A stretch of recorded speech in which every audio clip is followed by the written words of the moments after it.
அனைவருக்கும் வணக்கம். இன்றைக்கி நம்ம பார்க்க போகிறது 8வது ஊதியக்குழு பற்றின 2 முக்கியமான தகவல்கள். பல அமைப்புகள் குறிப்பாக சிவகோபால் மிஸ்ரா போன்றவர்கள் ஒரு கவலையில் இருக்காங்க. அவங்க என்ன நினைக்கிறாங்கன்னா, மத்திய அரசு 8வது ஊதியக்குழுவை அமுல்படுத்தும் தேதியை மாற்றி விடுமோன்னு பயப்படுறாங்க. இப்போதைய விதிப்படி 8வது ஊதியக்குழுவின் பலன்கள் 1/1/2026 கிடைக்க வேண்டும். ஆனால் சில அமைப்புகள் அரசுக்கிட்ட என்ன கோரிக்கை வைக்கிறாங்கன்னா, 8வது ஊதியக்குழுவின் விதிமுறைகளில் 1/1/2026 தேதியை கண்டிப்பாக மென்ஷன் பண்ணுங்கள் அப்படின்னு சொல்கிறாங்க. ஏன்னா நாளைக்கு தேதி மாறிடுச்சுன்னா எங்களுக்கு நஷ்டம் ஆகிடுமேனு பயப்படுறாங்க. உண்மை என்ன தெரியுமா? மத்திய அரசு இப்போதைக்கு அந்த தேதியை பற்றி எதுவும் சொல்லலை. ஆனால் நீங்கள் பழைய ஊதிய குழுக்களின் வரலாறை பார்த்தீங்கன்னா ஒரு விஷயம் தெளிவாக புரியும். பழைய ஊதிய குழுக்களின் வரலாறு இந்த வீடியோவில் பார்க்கலாம். ஒவ்வொரு 10 வருடங்களுக்கும் ஒரு முறை ஊதியக்குழு வந்திருக்கு. 4வது ஊதியக்குழு 1/1/1986, 5வது ஊதியக்குழு 1/1/96, 6வது ஊதியக்குழு 1/1/2006. ரிப்போர்ட்டு இந்த வருடத்தில் லேட்டாக வந்தாலும் பலன்கள் இந்த தேதியிலிருந்து தான் 6வது ஊதியக்குழுவில் கிடைத்தது. 7வது ஊதியக்குழு 1/1/2016, இதுவும் அதே தேதியிலிருந்து தான் அரியர்ஸோட அமலானது. பழைய ஊதிய குழுக்களில் அமலாக்க தேதியில் எந்த மாற்றமும் செய்யப்படலை அப்படிங்கிறது முக்கியமான ஒரு விஷயம். அதே போலத்தான் 8வது ஊதியக்குழுவும் 1/1/2026 தான் அமலாகும். ரிப்போர்ட் 2027 அல்லது 2028 வந்தாலும் அரியர்ஸ் 1/1/2026 கண்டிப்பாக கிடைக்கும். அதனால் எந்த தேதியை பற்றியும் கவலைப்பட வேண்டாம், பழைய கொள்கை தான் தொடரும். இப்போ ஒரு முக்கியமான கணக்கை பார்க்கலாம். ஒரு ஹாவல்தார் அவர்களுக்கு 8வது ஊதியக்குழுவில் எவ்வளவு சம்பளம் உயரும்னு ஒரு உதாரணத்தை பார்க்கலாம். ஒரு ஊதியக்குழுலேருந்து அடுத்த ஊதியக்குழுக்கு சம்பளத்தை மாற்றும்போது பழைய அடிப்படை சம்பளத்தை எடுத்து தான் புதுசாக நிர்ணயம் பண்ணுவாங்க. ஒரு ஹாவல்தாரின் அடிப்படை சம்பளம் உதாரணம் வந்து பார்க்கலாம்.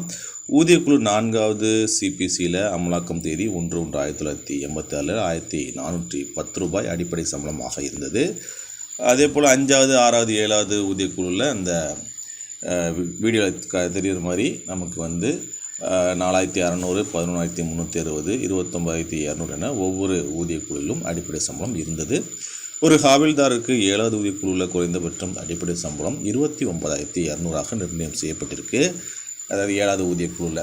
இப்போது 8வது ஊதியக்குழுவில் சம்பள உயர்வு கணக்கு எப்படின்னு பார்க்கலாம். இப்போ இந்த 29200 8வது ஊதியக்குழுக்கு மாற்றணும்.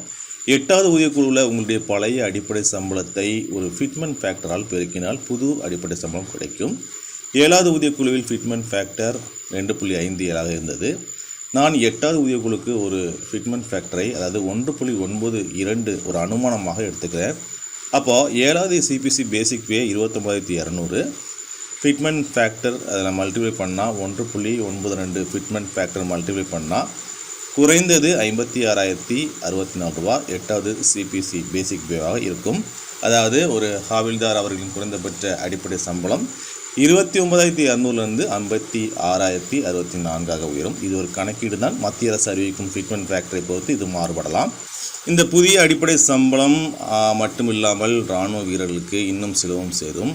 அதாவது மிலிட்ரி சர்வீஸ் பே, அதாவது எம்எஸ்பி, இதுவும் 8வது ஊதியக்குழுவில் உயரும். இப்போது 5200 இருக்குது. அது 10,000 அல்லது 11,000 உயர வாய்ப்பு இருக்குது. அதே போல் கிளாசிஃபிகேஷன் அலவன்ஸ் இதுவும் உயர்ந்து 800 முதல் 900 வரை வரலாம்.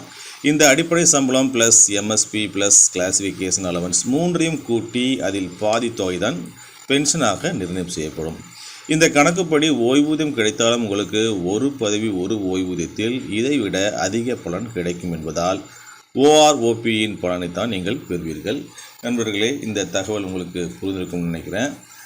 8வது ஊதியக்குழு பற்றி வேறு ஏதேனும் சந்தேகம் வந்தால் நீங்கள் கமெண்ட் பண்ணலாம். இது போன்ற துல்லியமான தகவலை உடனுக்குடன் பெற எங்கள் சேனலை சப்ஸ்கிரைப் செய்யுங்க.